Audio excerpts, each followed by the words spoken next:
जिस सेवा में भी अपना भगवान और अपना गुरु दिखाई देने लग जाए, अपना धर्म दिखाई देने लग जाए, तो समझ लेना चाहिए उसका तो ध्यान खड़े खड़े लग गया, आशीष मिला उसको। इसलिए मैं ये निवेदन करना चाहता हूं कि किसी भी विधि से आप चलिए, लेकिन आप प्राप्त कर सकते हैं। बस आपको शरणागत होना पड़ेगा, आपको भगवान में खोना पड़ेगा। और जिस समय आप खो जाते हैं प्रभु की भक्ति में, उसके प्रति लगनशील हो जाते हैं, तो कृपाएं अपने आप मिलने लग जाती हैं। उन लोगों को भी मैंने देखा जो गुरु की सेवा करते करते जीवन जिन्होंने अपना लगा दिया, और दुनिया कहती रही कि इसके बच्चों का क्या होगा, पागल आदमी है, कहां लगा हुआ है। तो एक सज्जन है जिनको मैं जानता हूं, उन्होंने लीलाशाह बापू की सेवा की, उनके पिताजी ने पूरा जीवन लगा दिया, और उनकी पत्नी सिलाई करते करते अपने बच्चों को पाल रही थी। और एक वक्त आया, उनका बेटा पढ़ लिख गया, बड़े वाला, गुरु महाराज से आशीर्वाद लेकर के विदेश गया, और किसी एक के घर में जॉब करने लगा, उसकी फैक्ट्री में। करते करते करते करते इतना कुछ हुआ, आगे बढ़ा कि उस मालिक ने ये कहा कि मैं तुम्हें अपने फैक्ट्री में पार्टनर बनाना चाहता हूं, 25% का, 30 का, जितना तुम चाहो, क्योंकि इतना ईमानदार, इतना लगनशील, जिसने मेरे ऊपर तो बोझ आने नहीं दिया, सब कुछ तू ही चला रहा है, तो तुम्हें मैं अपने साथ शामिल करना चाहता हूं। तो इन्होंने क्या कहा कि 2 साल बाद मैं अपना काम करूंगा,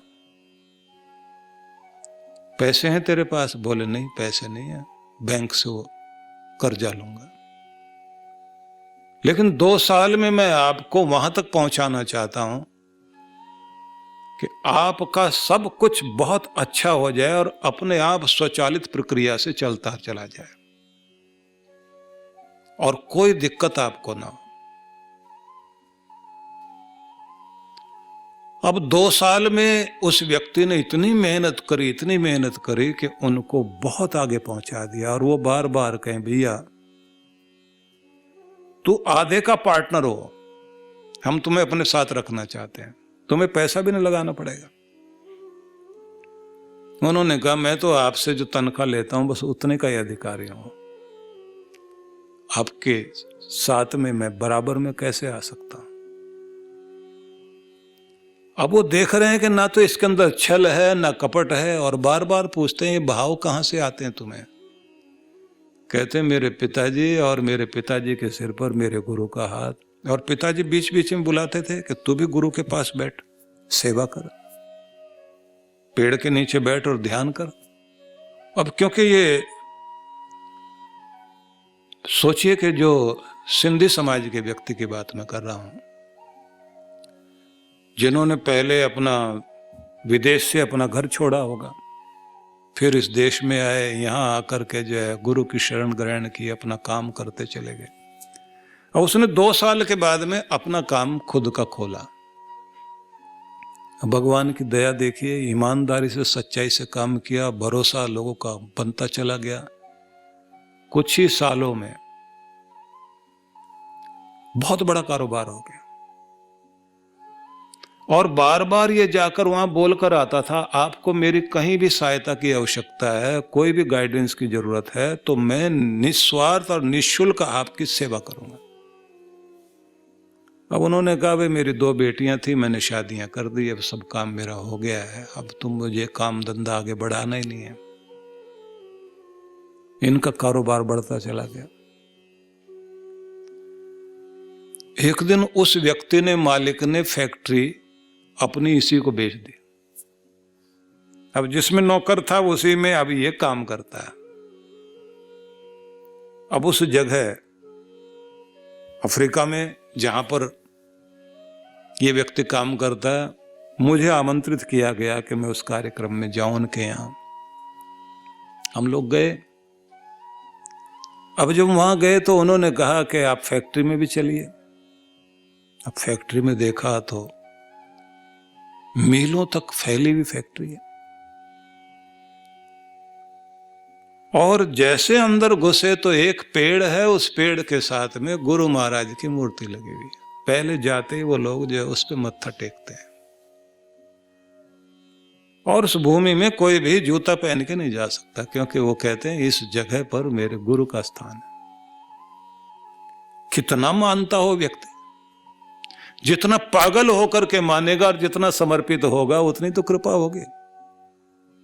भगवान कृष्ण कहते हैं कि जितनी जिसकी श्रद्धा है उतना ही उसका व्यक्तित्व वैसा दिखाई देता है। पता लगता है कौन आदमी क्या है, उसकी श्रद्धा से पता लगता है। जब आदमी कहता है वो 2 रुपए किसी को देके मेरी तो इतनी श्रद्धा है, मतलब यही औकात है तेरी। और गरीब के पास श्रद्धा होती है ना।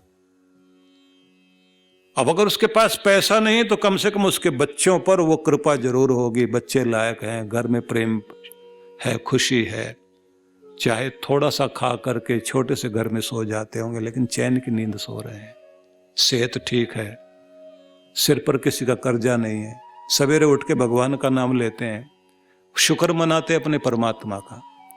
बच्चे अपने माता पिता का सुख दुख बर्दाश्त नहीं कर सकते, उनके पीछे पीछे अगर उनको कुछ भी हो जाए तो उनको रोना आ जाता है 1 मिनट में, सब काम छोड़ के आ जाते हैं। वो लोग कितने अभागे होते हैं जिनके बच्चे उनको छोड़ करके दूर बैठे हुए हैं, और एक वो हैं जिनके बच्चे उनके साथ में भोजन भी करते हैं, साथ चलते हैं। वो कहते हैं जो कुछ भी हैं हम अपने माँ बाप की कृपा से हैं। अब हम लोग जैसे उस फैक्ट्री में गए तो अंदर पहले तो उनको गुरु महाराज का जो स्टैचू देखा, जिस तरह से उन्होंने वातावरण बना रखा था। हम लोगों के अंदर जो श्रद्धा भावना होती है उसको भी कहीं ना कहीं चार्ज होना के लिए तो चाहिए ना। प्रेम वाले को भी थोड़ा प्रेम तो चाहिए ना, जिससे उसका प्रेम और बढ़े। सेवा वाले को भी किसी सेवक को देखने के बाद में उसकी सेवा वृत्ति और बढ़ जाती है। दान दाता को किसी महान दाता को देख करके और उसके अंदर दानशीलता आती है। अब हमारी श्रद्धा भी इतनी बड़ी है, हमने कहा कि हम अपने गुरु को याद करें। अंदर गए, सब जगह वो ले जाकर घुमाया, उन्होंने देखा। अब मजे की बात यह कि उनके कर्मचारी भी आकर के उस मालिक को, क्योंकि उनके बेटे आगे काम संभालते हैं, उस मालिक को ऐसे देखते हैं जैसे कोई माई बाप अन्नदाता आ गया हो। विदेश की धरती पर कौन किसी को कैसे मानता है। अब इतना प्रेम प्यार क्यों है, पता लगा क्योंकि उनके सुख दुख में वो मालिक जाके शामिल होता है। और क्यों होता है इसका भी कारण पता लगा जब वो मुझे एक और कमरे में लेकर गए। वो एक ऑफिस बना हुआ था, वहां जाके मैंने देखा एक बड़ी सी टेबल, बहुत सुंदर वो ऑफिस, और उस ऑफिस की कुर्सी पर एक फोटो रखा हुआ। तो मैंने कहा ये यहां कौन बैठता है? बोले यहां हमारे मालिक बैठते हैं। तो मैंने कहा आपके भी कोई मालिक हैं? बोले हाँ, उन्हीं की कृपा है। तो मैंने कहा आते हैं कभी? बोले यहां बैठे ना। उन्होंने वो फोटो दिखाया। मैंने कहा ये किन का है? बोले जिनकी ये फैक्ट्री थी पहले, जिसके पास जॉब किया, नौकरी की मैंने, जिसने मुझे बड़ा होना सिखाया, कमाना सिखाया। अब वो इस दुनिया में नहीं है, लेकिन उसका चित्र यहां है। और जब वो थे ना तब भी यहां आया करते थे। मैं उनको कहता था आप यहां बैठो। वो कहते थे भैया मैं तो रिटायर हो गया, फैक्ट्री तुम्हें बेच दी, अब तुम मुझे मालिक मालिक क्यों कहते हो? बोले आप तो आप ही रहोगे ना, आप अपनी जगह से कब कहां नीचे उतर सकते हो? अगर दिल में जगह है तो कुर्सी पर भी स्थान आएगा ना। आपके दिल में अगर जगह है किसी के प्रति तो आप उसे आदर दोगे, बाहर भी आदर दिखाई देगा। माँ बाप के प्रति आदर पहले दिल में आया करता है, उसके बाद घर में आदर आता है। जिसके दिल में जगह नहीं होती उसके माँ बाप के लिए घर में भी चारपाई नहीं होती, वो बाहर कर देता हूँ। पढ़ते हैं आप न्यूज में, आईएएस बना दिया बेटे को और बेटे ने उठा के बाप को बाहर कर दिया, सड़कों पे घूम रहा भटकता हुआ।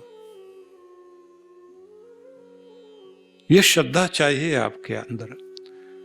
और उस व्यक्ति ने अपने बच्चों को भी ये सिखा रखा कि देखो बिजनेस सीख लिया, बिजनेस सीखने से कोई बड़ा नहीं हो जाता, कृपा से बड़ा होता है। मेरे ऊपर मेरे गुरु की, मेरे माता पिता की कृपा रही है, और जिसके यहाँ मैंने काम किया, जिससे मैंने सीखा, अभी वहां ये भावना नहीं आती कि इनके साथ हमारा लेना देना क्या है, ये हमको पैसे देते हैं, हम काम करते हैं, हमारे काम के बदले तो पैसे मिलते हैं, इन्होंने कौन सा एहसान कर दिया हमारे ऊपर। तो यही तो है वो भावना जिसमें लाल झंडा खड़ा किया जाता है। ये लोग हमारे बल पर, हमारे पसीने की कमाई से बढ़ चढ़ करके इतनी बड़ी फैक्ट्रियां लगा रखी है, आराम से बैठे हुए ऐसी कार में घूम रहे हैं, हम पसीना बहा रहे हैं। लाल झंडा वही मुरादाबाद, फरीदाबाद बोलते रहो, दिल में तो जगह है नहीं, रोज हाय हाय करते रहिए। लेकिन फिर वही बात आएगी कि मांगने वाले का पेट कभी नहीं भरेगा और देने वाले का हाथ कभी खाली नहीं रहेगा। जिसके अंदर श्रद्धा होगी परमात्मा भरेगा। वही लोग आगे बढ़ा करते हैं जिनके अंदर श्रद्धा भावना होती है। और ये भड़काने वाले, ये आग लगाने वाले लोग, इनका तो काम ही इस तरह का है। वो तो श्रवण कुमार से उन्होंने माता पिता की कांवड़ छुड़वा दी थी।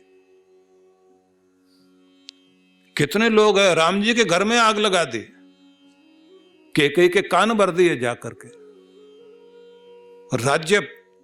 राज्याभिषेक होते होते रह गया। कोई भी मिल जाएगा आपको, बात इस तरह की कर देगा, आपको लगेगा कि बहुत जच रही है बात। इसलिए इस देश में ऐसा भी एक दर्शन रहा है, एक फिलॉसफी रही है जो चारवाक की फिलॉसफी है। वो कहता मरने के बाद किसने किसका देना और किसने किसका लेना है, इसलिए चालाकी से, छल से, छदम से, जैसे भी हो फायदा उठाओ और अपना आनंद मनाओ। यावत जीवेत सुखम जीवेत ऋणम कृत्वा घृतम पिबेत। अब जब ये कहते ना भस्मीभूत अस्य देह से पुनरागमनम कुतः, शरीर मिट जाएगा दोबारा तो ये आने वाला नहीं है, अब मजे लगा लो, मजे मारो, लो दूसरे का और खाओ पियो। वो कहते हैं नानक दुखिया सब संसार सो सुखिया जो नाम आधार। अब जोड़ लिया अपना, सो सुखिया जो खावे उधार, मांगने आए तो लड़ने को तैयार, वो सुखी नहीं हो सकते। सुखी वही होंगे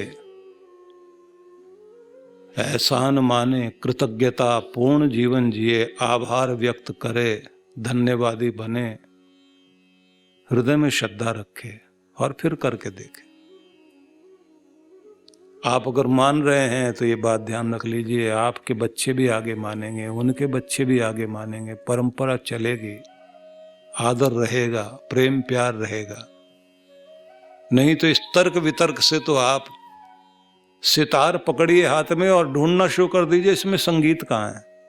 सारे सितार के तार तोड़ तोड़ के आप बांसुरी को फोड़ फोड़ करके देख लीजिए, संगीत मिल जाए तो। डॉक्टर को किसी को कह देना आदमी के दिल में प्यार होता है, जरा हार्ट में खोल के देखना है क्या, कहीं मिलेगा, कहीं होता है। इसी से तो जीता है इंसान। सितार में संगीत होता है, वो सारी दुनिया सुनती है, नाचती है। ढोलक को फोड़ के देख लीजिए, उसका ताल ढूंढना शुरू कर दीजिए, अगर मिल जाए तो आपको। आपके तर्क से सब कुछ सिद्ध हो जाएगा, ऐसा नहीं है। ये दुनिया दिल से चलती है, प्रेम से चलती है। इसलिए मैं निवेदन करना चाहता हूं, जो श्रद्धालु लोग रहे हैं उन्होंने बहुत कुछ पाया है, और इन श्रद्धा वाले लोगों ने जो कुछ पाया है वो दूसरा नहीं पा सका। अब उन सज्जन से जब बात होती है, अब वो कहते हैं कि मेरा बेटा काम संभालने लग गया है, आशीर्वाद देता हूं उसको, मैं तो सारा दिन बस सेवा साधना में लगा रहता हूं। जो कुछ मेरे से बन सकता है अच्छा कार्य करता रहता हूं। तो क्यों? परमात्मा ने भर दिया ना। आप भी श्रद्धा वाले बनकर चलकर देखिए, कभी कमी नहीं रहेगी। 68 तीरथ गुरु चरण, परवी होत अखंड, सहजो ऐसा धाम नहीं, सकल और ब्रह्मांड। श्रद्धा वाले व्यक्ति को सब कुछ वहां मिल जाता। जनक विदेह गुरु किया, लागा गुरु की सेव, कहे कबीर बैकुंठ से फेर दिया सुखदेव। स्वर्ग जाते जाते को वापिस रोक दिया कि जाओ गुरु की शरण में बैठो। व्यास ऋषि जैसे महान ऋषि का पुत्र होकर भी सुखदेव मुनि जिन जैसा कोई दूसरा व्यक्ति नहीं हुआ दुनिया में, उनको भी ये कहा कि अभी ज्ञान आ गया है लेकिन प्रैक्टिकल ज्ञान आना जरूरी है। और वो तब आएगा जब तुम गुरु की शरण में जाओगे। और गुरु कौन? राजर्षि को ढूंढा उन्होंने। राजा होकर भी ऋषि वाली भूमिका निभा रहा है। इसलिए कहते हैं ना, गुरु बिन माला फेरता, गुरु बिन करता दान, गुरु बिन सब निष्फल गया, बूझो वेद पुराण।